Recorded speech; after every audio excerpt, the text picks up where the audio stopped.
Hello, everybody, and welcome to the extremely belated but very much needed episode review of Magical Mystery Cure. My name is Final Draft, and I am your host for today, and I am with three distinguished bronies of note and of great worth. First is Crescendo. Aw, thank you. Hey there, folks. Second is Ramble. Hello. And third, and certainly not least, the indomitable Foal Papers. Good evening, everyone.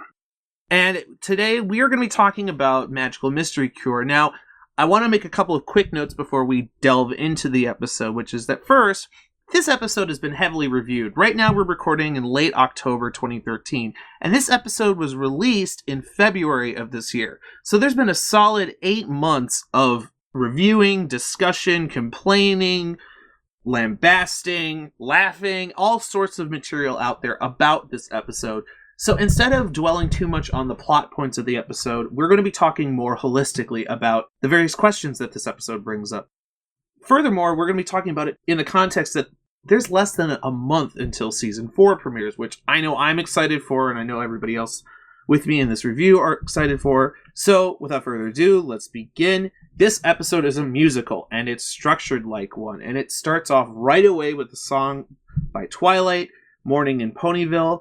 I enjoyed the song myself. I don't know what you guys thought of it, but it definitely, it sets it up that, you know, her lyrics are, everything's going to be fine, and as soon as she's saying that, I knew instantly it wasn't going to be fine. But it does set the tone for the episode as almost a Rodgers and Hammerstein sort of musical.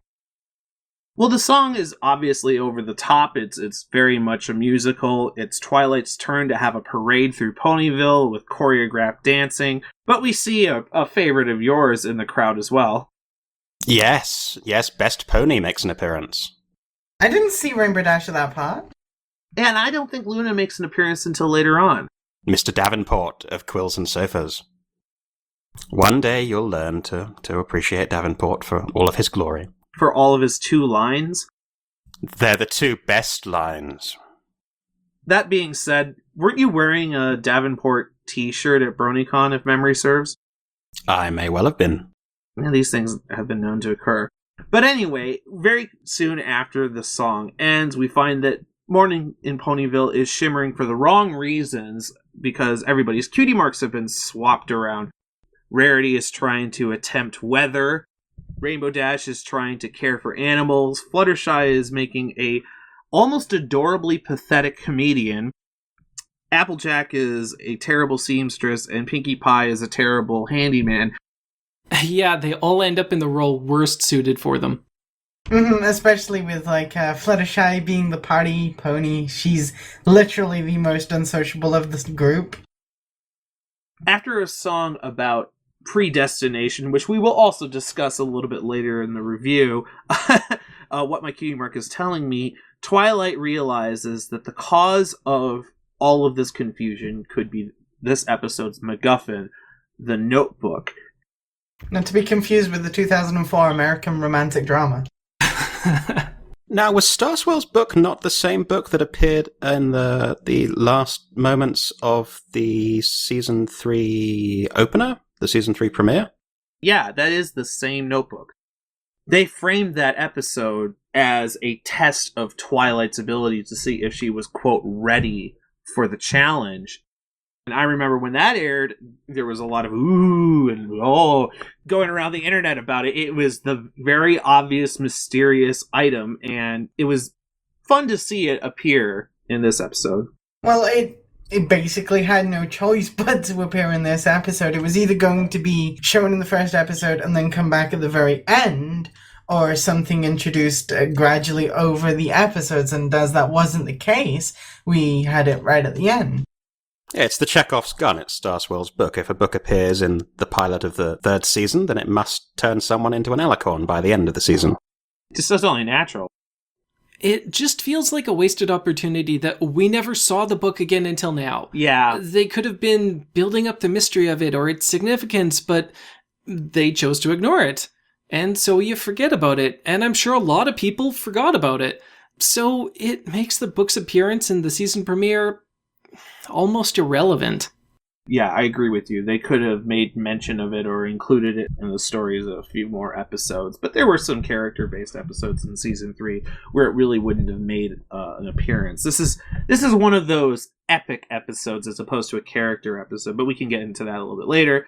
Anyway, when Twilight realizes what she's done, she sings, in my opinion, the best song of the season, I Have to Find a Way. And it cuts to what I've described in the past as the most vicious commercial break ever. She goes, "What have I done, Spike?" And it goes to commercial. That song, it's depressing, but I was so excited to hear it because I felt that consequences aren't something the show has addressed very well or very realistically. But here's a song where Twilight realizes she messed up. She's ruined the lives of her closest friends. And she's admitting, I need to fix this. The tone is rather dark for My Little Pony, but the message is fantastic. That we may get in over our heads, but it's our responsibility to fix our mistakes and set things right. They changed the entire tone of the episode right there, and they changed the color scheme and the visuals that you see. It looked almost as bad as New Jersey. That's a joke none of you would get, I just realized. Well, after the painful commercial break, Twilight comes to the realization that she needs her friends to show each other what their real destinies are, and we get the song True, True Friend. Again, a very, very well-written song, but at the same rate, one of the most catchy tunes ever produced, and it took me a solid 4 months to get it out of my head when this first aired, and it's probably going to take an additional 3 to 4 months to get it out of my head now that I've watched it again for this review. It'll probably take only 2 months, because then season 4's catchy songs will get in our heads. This one is unusually catchy. The catchiness levels are a little bit off the charts on this one. That's a true dilemma, Draft. A true dilemma? A true dilemma. Truly, we are all doomed. In the meantime, this is one of the rare songs in the series, and it may be the only song in the series to this point where it actually, and I believe the term you used, Full Papers, was digestive. What was the term you used? Digestive? Diegetic, I think is the word. Diegetic, yes, diegetic. Well, it's the only diegetic song to date. I mean, there's another one in this episode, but most songs in the series don't actually progress through the plot of the episode. This one does. Well, the plan works, and each of the ponies get their original cue marks and therefore their original destinies back, and Twilight realizes the end of the spell, realizes that Starswirl the Bearded apparently hadn't taken into account friendship. She finishes writing the spell and is suddenly voiped to what I think should be dubbed the Twilight Zone. I know Full Papers would agree with me on that. She is traveling in another dimension, a dimension not just of sight or sound, but of the mind. And as she brushes the floating clocks and opening eyeballs away, Celestia appears and explains that she's about to go through a transition, and we get Celestia's first song of the series. We get to hear Nicole Oliver sing, and I was very glad to hear that. It's funny because I remember people asking, when is Applejack going to get her song, or when is Fluttershy going to get her own song? I don't really remember anybody saying, when is Celestia going to get her own song, but I know that this is a lot of people's favorite song from the entire episode. Well, back in the day, way back when EFR first started, one of our first interviews was with Nicole Oliver, and we asked her if she would be willing at some point to sing in one of the episodes, and at the time she had said that she really wanted to at some point, so she finally got her chance. Of course, she also voices Zoe in Littlest Pet Shop, and that character gets to sing a lot more often, but it was good to see Celestia singing, and she did a beautiful job. But after Celestia's song and a parade of imagery from earlier episodes, Twilight goes through a metamorphosis and becomes an alicorn. She gains wings. And in a matter of almost moments, Twilight is whisked away to Canterlot for a coronation ceremony. And we get the shortest song of the season, Princess Twilight Cometh, which I do believe qualifies as a song, but we can get to that as well. We see Best Pony Luna. Looking angry for some reason. Yeah, she's looking very angry because her dress doesn't quite match her style, I guess. But anyway, Twilight is introduced as princess to the crowds of Equestria. She thanks her friends, and we get a reprise of Morning in Ponyville as Life in Equestria. She flies towards the camera. It's a shame she doesn't fly to the castle. She's flying from the castle. She's escaping the castle. She's been a princess for 5 minutes. She can't stand it. She's gone. She's just like, Dipset, y'all. And we get True True Friend for the credits. Well, anyway, the plot points of this episode are pretty well known to everyone because it's been out and available now for 8 months. But it brings up some deeper questions about the series and about the characters and really just the tone of the show that I think we can delve into. And the first that I'd like to discuss in regards to this is one of the central plot points of this episode, but it also has been brought up in previous episodes of the series, which is the role of cutie marks and the idea almost of predestination. And Foal Papers, you and I had been discussing this earlier. Yeah, it just strikes me as very interesting that a show directed at a very young audience would be playing with such high concept ideas as, the free will versus predestination. These are lofty problems to be considering, and I think it's a credit to the integrity of the show that they don't question that their audience can go along with it. They assume a certain level of intelligence and maturity on the part of the audience. They do assume a certain amount of maturity from their audience, but it brings up an interesting question about the mechanics of Equestria in a sense. In the episode, the ponies' cutie marks are swapped around, and suddenly their entire destinies and memories and purposes in life have been changed as a result. So it begs the question, are these images emblazoned on the flanks of ponies really that controlling of their own free will in a sense? Because it's an odd thought when you think about it, that because, for example, Rarity now had Rainbow Dash's cutie mark, she feels that she has to deal in weather.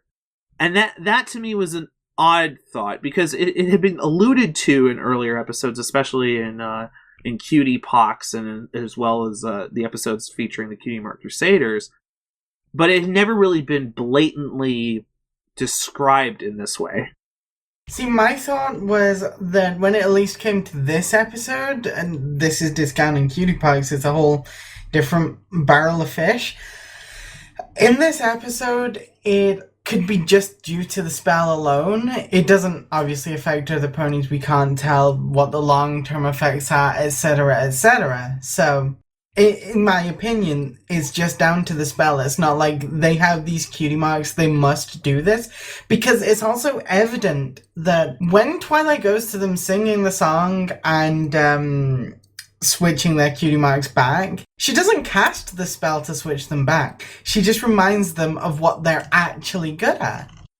That's very true. Well, they know they're playing hard and fast with the rules because they go out of their way to have Spike mention when the main six were corrupted by Discord, and also the Cutie Pox episode, and Twilight says, "No, Spike, this is different." So it's a bit of a hand-waving argument, obviously, but it's necessary for purposes of plot. It also ties in with the format we were discussing about it being much more of a consciously musical episode. Well, you do generally have to suspend disbelief a little bit more for the musical genre than you necessarily would with any other kind of theatrical performance. I guess I should just tell myself the same thing that I've been telling others for the longest time. This is a show about talking colorful ponies in a magical land, and it's easy. There is that, there yeah. is that, but it was nice, though, to see those continuity nods in the suggestions that Spike makes on how to solve this problem, those nice nods back to earlier episodes. Oh, no, for sure. They definitely have been paying attention to continuity, and I've appreciated that over the course of Season 3. I'm interested to see how they continue that in Season 4. But yeah, it's an interesting thought, too, because, I mean, maybe this is me being the overly analytical type, but, the ponies have their names associated with their cutie marks. They have their names associated with their roles. For example, the Cutie Mark Crusaders have names that really lend themselves to certain roles. Scootaloo is awesome on a scooter. Kind of seems obvious what her cutie mark should be, but yet they're still searching and unknowing of their own destinies. And the idea that a spell could swap those cutie marks and therefore affect almost the mechanics of the world yeah, it's actually relatively epic for a 22-minute episode. Well, bringing that up about Scootaloo, you have to also take into account that, going back to season 1 here, the episode where they have the talent show. Now, Scootaloo's talent in the talent show isn't being good on a scooter, it's choreography, which comes from her being good on a scooter, but it's like a wide bag of tricks. It's not pinned down to one specific thing, if you get what I mean. Well, on the other side of that, too, I do hear what you're saying there, but that also brings up another question, which is, why are these ponies so utterly terrible at other jobs? I mean, Applejack, for example, is horrendous at making dresses, but her original talent of working in an apple orchard must have included some amount of repairing or even, sewing of some sort. It just seemed odd to me that they were so terrible at what they were doing. I don't know, it makes sense in some kind of way. It'd be kind of like if you gave one of our dear musician friends a paintbrush and asked them to paint a masterpiece straight away. Have you been on DeviantArt lately? Shh. But it's not like they've had years to practice, because this swap has only just happened. While they may not have memories retained from their past lives, it literally just happened that same day for them. So if this spell had lasted for, say, a couple decades, maybe they would have gotten better? Well, passable. As for Applejack, I think that you're right, there would be some overlap of her duties in the farm and her work in the boutique, but yeah. You have to think that the work on the farm is going to be a lot more utilitarian, not that kind of creative design, fashionista boutique approach. Fair enough. And really, it's a classic Larson setup It with the playing off the dualities of two diametrically opposed ponies. You see that in earlier episodes of his, and it's just one of his trademarks, really. He's always said that he feels the best kinds of sitcoms are written so that characters who are opposites of each other are forced to interact. It's that play off of that difference that creates the comedy, and in a sense, these ponies are now playing off of each other's roles, which, yeah, that's entirely an M.A. Larson sort of thing. Going back to what you said, Draft, about the episode being just 22 minutes long, that's surprisingly short. I mean, this has almost two different stories going on. The Cutie Mark subplot gets resolved only about halfway through, and then all of a sudden it's the Princess Twilight subplot, and that's the other half. So the show really has to book it to get through both of those stories. Well, and this has been one of the greatest criticisms of this episode, is that the pace was too fast. Mm-hmm. And this has been discussed ad nauseum by a lot of fans, that why was this only one episode? Why are they trying to cram so much into so little time? Now that summer is over and everybody is well aware of Equestria Girls, that we can talk about it in the context of production schedules, because the episode was the 65th episode of the series. And so some people have justifiably argued, well, maybe Hasbro said it should only be one episode so that they could syndicate the series. Well, clearly their goal isn't to cancel the series. They're having a fourth season. It's by far the most popular series on the hub. The production of season 3 was effectively cut in half. Usually a season has 26 episodes. This one had 13. And now we know that the other half of the season's production man-hours were being put into making Equestria Girls. So, at the same rate, I actually do think that it would have made sense for this to be a two-part episode. Because you could have the first part of the episode be all the various problems associated with the spell, the magical mystery, in effect. And then the second episode be about the actual transformation of Twilight into a princess. I do feel like that would have also given more time for the songs really to play out, because each of the songs, we only get about a minute of each, and they're independently written and produced, and lyrics, the lyrics were created for them and orchestrated, and they're brilliant. They're really well done songs, and I felt like by cramming it all into one single episode, you reduced the amount of material that we could appreciate out of it. Well, no, in terms of the music used, we've had songs in other episodes, but there's always been a question of the extent to which they are diegetic versus non-diegetic, how much they're happening within the narrative and how much the characters are aware of it happening.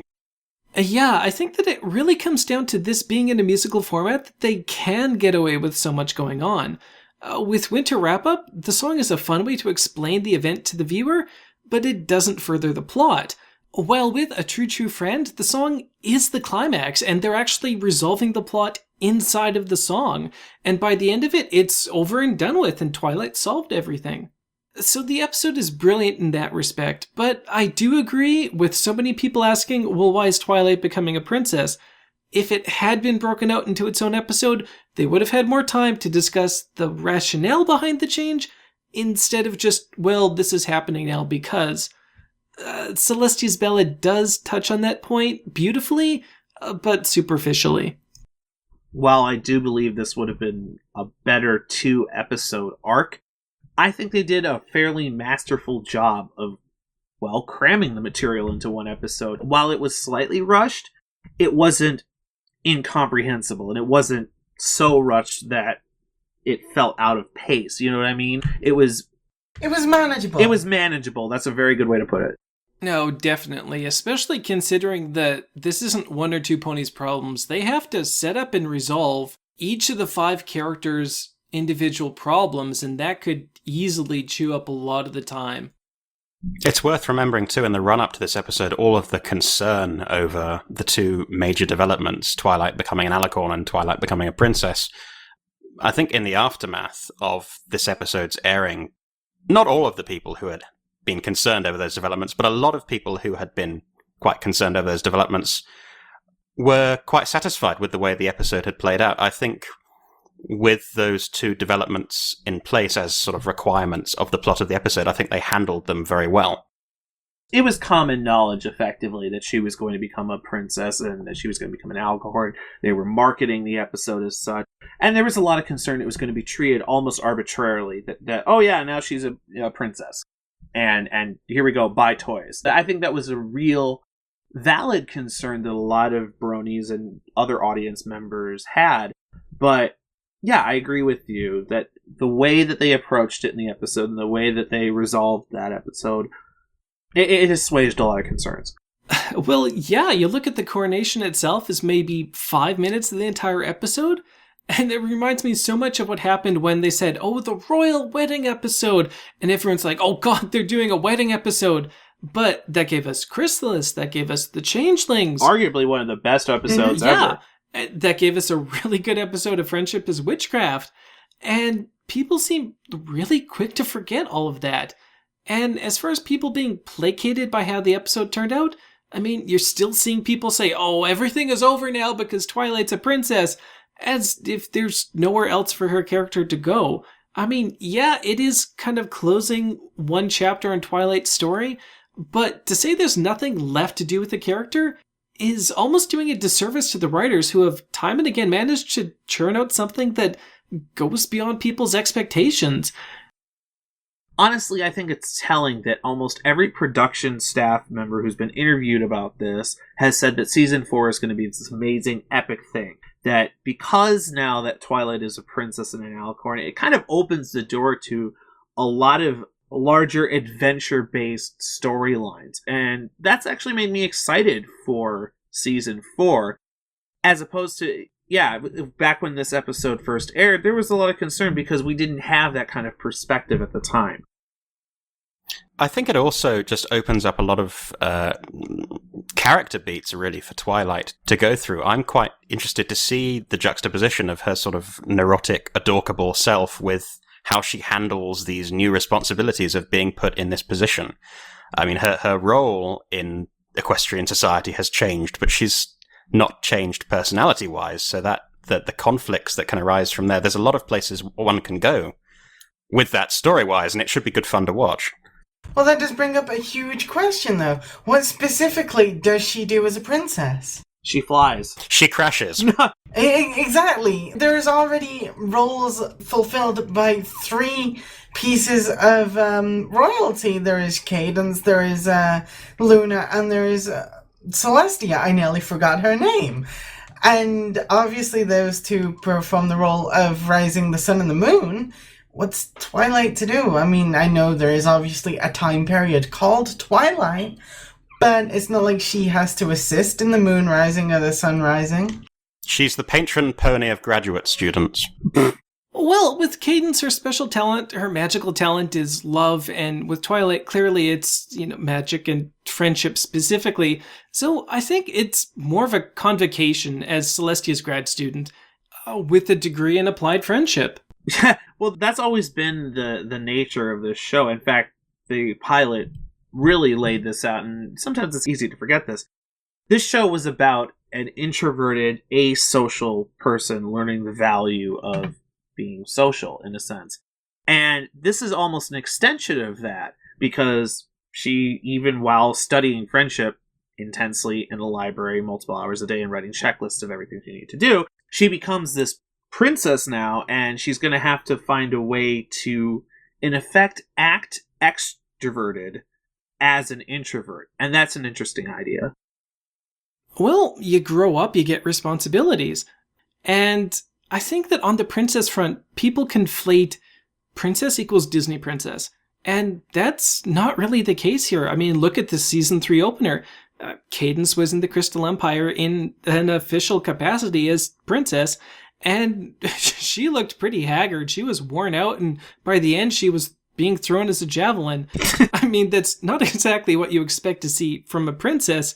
So I think people's expectations shouldn't be, well, what would Twilight do as a princess, rather than, well, what are Twilight's responsibilities from this point on? As you mentioned, there's a public perception of the term princess being almost the Disney princess sort of thing. And this is something that's been discussed at length online. But the idea that the princess is kind of this cutesy, relatively harmless character that really doesn't have to take personal responsibility for decisions. A lot of bronies have started to take Princess Celestia, Princess Luna as, those titles being kind of arbitrary, because they act really more as rulers than as the typical Disney-style princess. I think this is where the concern came in at the end of season 2, when it was revealed there was going to be a Princess Cadence. Everyone was fearing that Cadence was going to be this vapid, kind of ditzy character that had no impact on the series, and clearly that wasn't the case. And I think that was really the concern with Princess Twilight, because Twilight, in a sense, has always been, for a lot of bronies, the most relatable character, because she's nerdy, she's bookish, she's introverted, and she is really learning how to socialize. And the fear, I feel like, and correct me if I'm wrong, guys, but I think people thought, well, if she's becoming a princess, then somehow she's supposed to change her character into something more ditzy, more image conscious, and less, well, in a sense, a lot more shallow. And that just didn't come to pass. Twilight can't be shallow because she has learned now about the only ship that can never be sunk. Oh no. The friendship. I think it speaks to the quality and integrity of the show that they didn't go in that direction, that they very much kept it with Twilight having come to this position honestly and having earned it, not having been given this title or born into this title, but having earned it through hard work and through friendship. I think that sends a very good message to the target audience. Well, and the truth of it is, they so very easily could have taken the cheap way out and just, made her a ditzy character and sold tons of toys, because it's easy to forget that the main audience, the vast majority of people watching My Little Pony Friendship is Magic, are younger girls, and the majority of the merchandise that Hasbro has sold has been to that demographic. It would have been all too easy for them to have taken that cheap route, and they didn't. And instead, they've really emphasized Twilight's role as a good role model, really. Well, again, that's just to the testament of the writers, though. It shows not only do they want to create a character that is relatable still after the fact, but also that they care about their own writing still. Well, while we have you with us, Foal Papers, you and I, as fellow classicists, noticed right away one very classical element of this episode, which is the apotheosis. Ah, yes, the apotheosis. That's just a fun word to say. We don't even need to define it, we just need to say it a few times. Apotheosis. Apotheosis. Say it with me. Apotheosis. Apotheosis. Isn't that fun? It is, and it's really rare to have a good reason to say it, too. You have to take those moments when they come. For the uninitiated of us, please do explain what it means. Which of us shall explain it? Well, which of us gets to say the word again? Because it's so much fun. I think Foley should. I think Foal, you should, yes. Well, it depends also on what particular culture you're looking at, but apotheosis is basically the idea of becoming a god. It's fairly common if you look at Greek mythology for heroes to rise to the level of deities at the end of their particular set of quests. In Rome, it's more often something that you find with political figures, emperors especially, who are deified after their deaths. And it's interesting because we see kind of both going on at the same time with Twilight. She becomes deified, if you will. She goes through this process of ascending to a higher plane of existence, both as a result of her sort of heroic deeds, and that's kind of the alicorn side of things, but she also ascends in the political spectrum, so she kind of goes through the Roman apotheosis as well. The Roman style of apotheosis was a lot more to do with just pure politics. It was a way for emperors to consolidate their power by referring to earlier emperors as gods, so that the public would view them as living possible future gods. And Foal, you and I have one of the most... We both share a favorite quote from antiquity by one Roman emperor. I'll let you say it this time.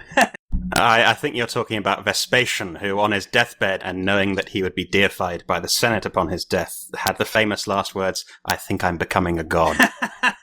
Thankfully, and despite the fact that we have a few moments of uncertainty when Twilight disappears and there's this huge burning gash in the floor of the library, thankfully Twilight's apotheosis doesn't take place after her demise. Thankfully, she remains amongst the living.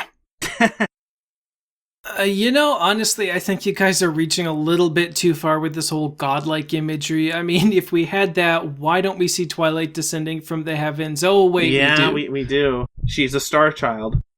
Well, we discussed earlier about the other characters becoming alicorns too. Now, if Applejack became an alicorn, would that be apotheosis? No? Oh. Well, the episode had its fair share of references to outside media, like any good episode of Pony should have. And Full Papers, you were mentioning before that there was a speech that was referenced at the end of the episode.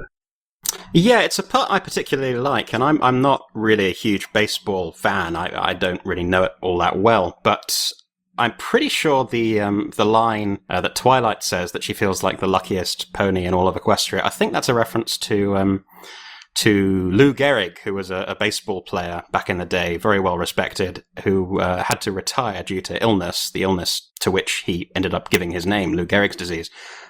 And when he was retiring, he made this speech, very tearful, very emotional speech, and had the line in it that despite this change in circumstances, he feels like the luckiest man on the face of the earth.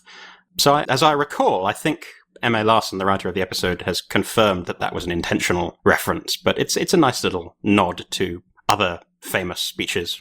Wait, so Twilight's dying? I certainly hope not. You mean she didn't already die in this episode? Apotheosis. Well, and there's the title of the episode itself, Magical Mystery Cure, which is the allusion to the Beatles album Magical Mystery Tour.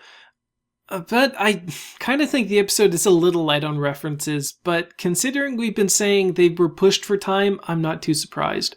Mainly it was just the continuity nods, the references to earlier episodes, not outside references. But we did that already. Well, there's another mythological reference that you and M.A. Larson and myself talked about at BronyCon during your Dusty Old Books panel, which, by the way, was brilliant. Oh, thank you very much. Anybody who hasn't seen it should. But anyway, we were talking about one of the earlier drafts of the script, because in that earlier draft, instead of having a notebook that was sent to her, Twilight had Pandora's box sent to her. So could you explain for the audience who may be ill-informed what Pandora's box was? This is another nod to Greek mythology.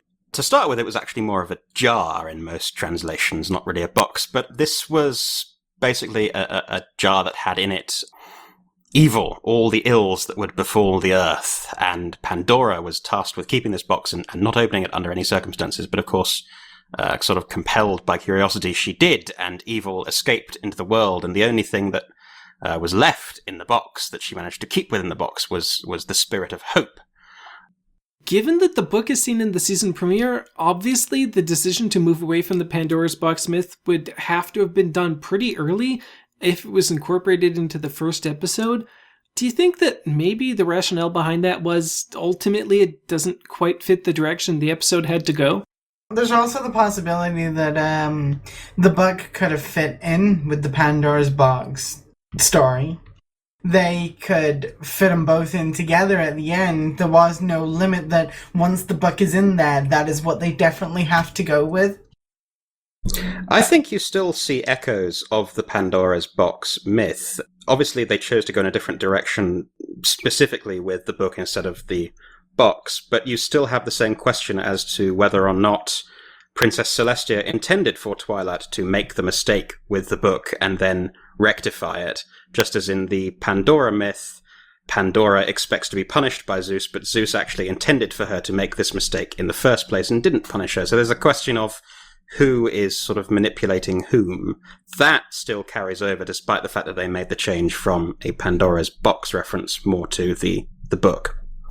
Celestia has a history of doing this sort of thing. I mean, she sent Ponyville Discord to reform him and said, okay, deal with him. And even before then, at the season 2 opener, she had the option of intervening to help defeat Discord and chose not to and let Twilight and her friends do that. She and Luna have both stayed back from a lot of the bigger problems that faced Equestria.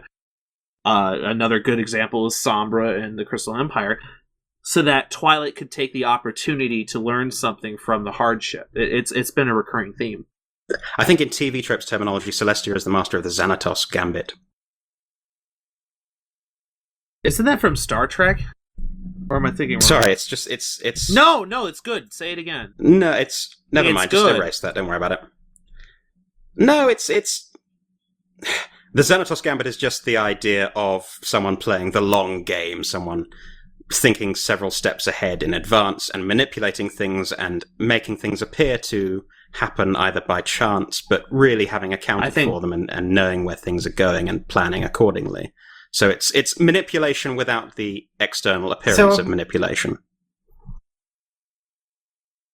So again, with using TV Tropes terminology, somebody who would use a Xanatos Gambit if is you like, by definition a chess master? It's giving the players the illusion of free will when actually everything is already predestined.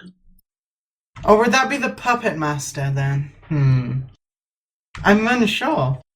Actually, going back to the Pandora myth, you mentioned that it was curiosity that caused her to open the jar and release all the evils onto the world. Thinking back to when Twilight gets the book, she's reading the letter from Celestia and it goes, oh, this book contains Star Swirl the Bearded's unfinished spell. Twilight looks over and her eyes just light up and she's like, ooh.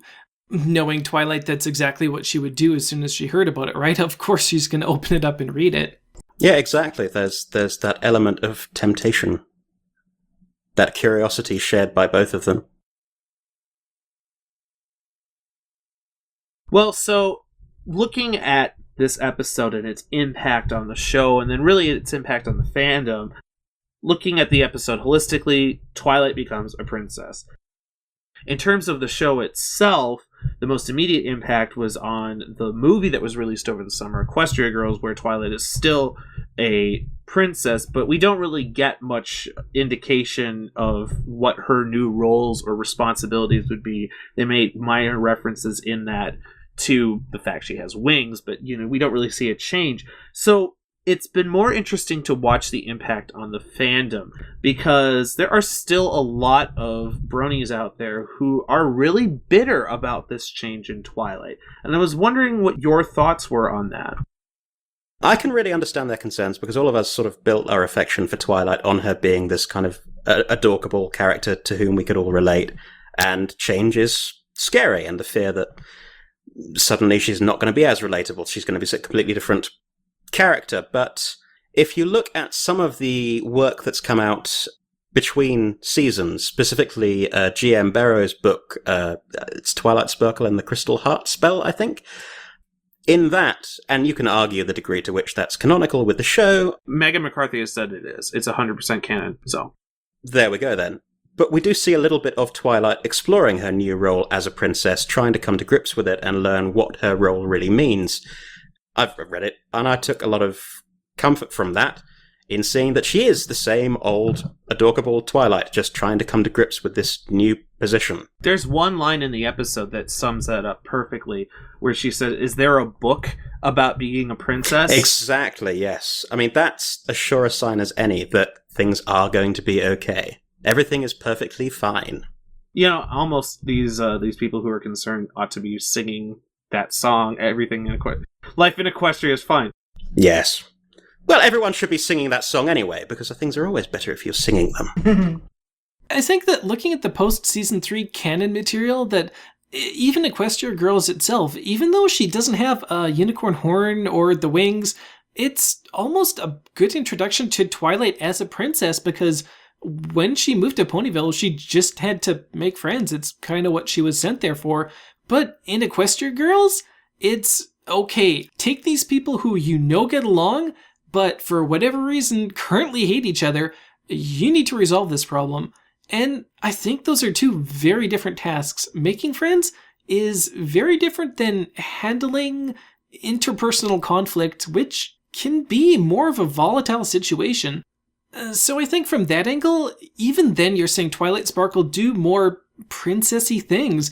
It parallels when she went to Ponyville, but it's more of a delicate situation.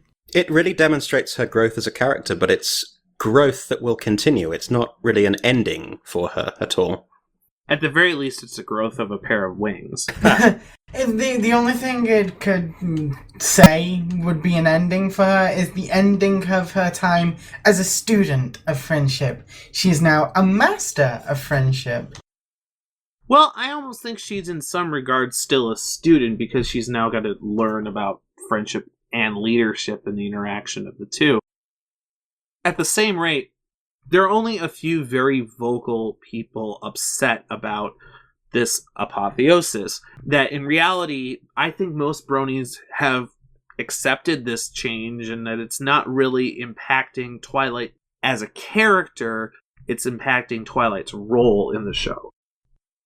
And I think it's also worth remembering what Megan McCarthy has said about the first 2 episodes of Season 4, that they very much continue on what happened in this episode of Season 3, that you can view those 3 episodes together as telling one kind of story in terms of Twilight's development. So my gut instinct is, once we've seen these first 2 episodes, the few people who still have concerns about this development for Twilight, I think, may be more mollified. I think part of this has been that this change happened at the end of Season 3, which, as we've mentioned a few times, was back in February. This has been one of the longest droughts of pony episodes that we've had to endure. It's been a very long time, and the longer we go without pony episodes, the more the fandom likes to almost turn in on itself and overanalyze and over-worry. I agree with you completely, Full Favors, that Season 4, I think, will nullify a lot of those concerns, especially because every single production staff member, writer, musician, voice actor, etc., associated with My Little Pony has told me that Season 4 is epic and that it's going to be this amazing, awesome thing. I'm very much looking forward to it. I'm sure you guys are as well. Oh yeah, absolutely. Well, okay, so we've spoken very generally about this episode. Hopefully we've covered some material that hasn't been discussed already in other reviews, but there's one element of this review that we haven't quite addressed yet, which is the rating. So I think we need to rate this out of 5 pairs of alicorn wings, maybe? Out of 5 pairs of alicorn wings, what would be your rating, Crescendo? Oh, this is a tough one, because I've given plenty of episodes 5s before. I would say they are pretty much the embodiment of the perfect episode to me. But this episode, I'm going to have to give it a 4.5. The 0.5 missing for the sole reason that couldn't really be helped in that it felt very rushed at parts. The plot resolved itself a little too quickly, but that was due to other constraints, not down to writing or animation or music or any other part. Just that one little point detracts from the experience for me, and that is why I'm giving it 4.5 Alicorn Wings out of 5. Ramble, what did you think of this episode? Well, I think it was far from a perfect episode. I think that the constraints that they had, they worked well with. I think that having it be a musical, it fits well in that format. It furthers the plot. It kind of helps balance the constraints being a single episode finale and having so much to cover. And on that regard, I think that it's effective, but it's still kind of a little rough around the edges because of those limitations. So I'm going to have to go with a 4 out of 5. Foal Papers, what were your thoughts? I'm kind of with Ramble on this. I think, as he said, it's far from a perfect episode, but there is enough in there that works, and they certainly did well with what they had. And the fact that it's led me to be able to say apotheosis several times. Apotheosis? And the fact that... Apotheosis. And the fact that Davenport was in it, I think that bumps it up, because this is just an arbitrary rating. I think I can include those points. I'm going to give it a 4.5 out of 5. Alicorn Wings. Pairs of Alicorn Wings. Well, in my opinion, I'm going to have to give it a 4 out of 5.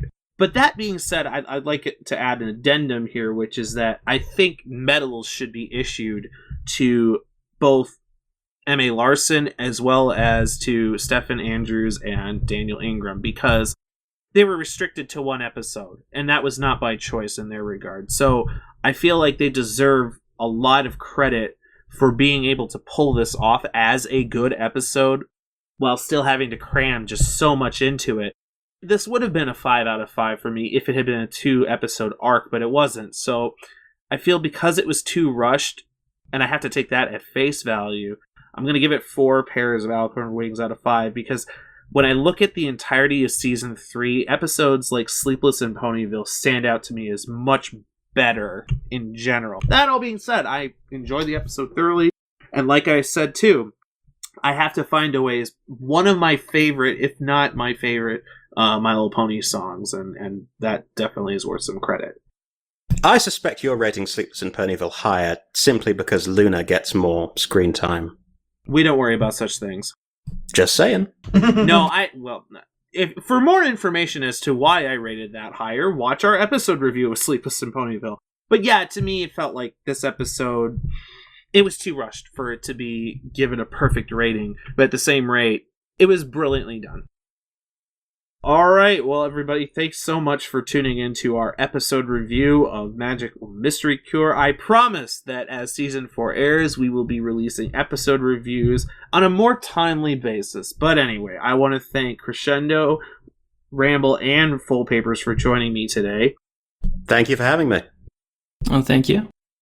It's been an absolute pleasure, and I'll be back in Season 4's reviews. Less than a month.